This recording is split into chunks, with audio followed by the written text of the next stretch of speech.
റമദാനിലെ നോമ്പ് നിർബന്ധമായ നോമ്പാണ്.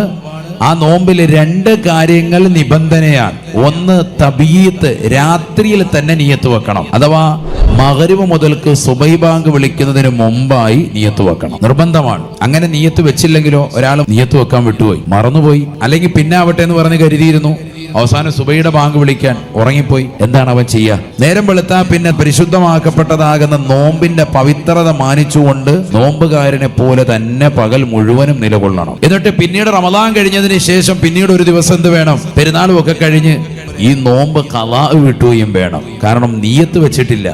ഫർളായ നോമ്പ് ഖളാ വീട്ടിയാലും അദാ ആയി വീട്ടിയാലും എപ്പോൾ നിയത്ത് വെക്കണം? രാത്രിയിൽ തന്നെ നിയത്ത് വെക്കണം.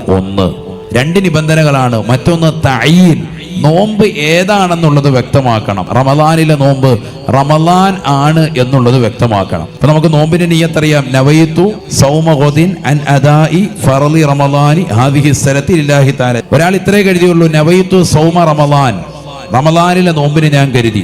മതി, ഫർളായ കാര്യങ്ങളൊക്കെ ഉൾപ്പെട്ടിട്ടുണ്ട്. നോമ്പ് ഒരു സ്വീകാര്യമാവും. ഇത്തരം വെച്ചാൽ തന്നെ എന്തായി?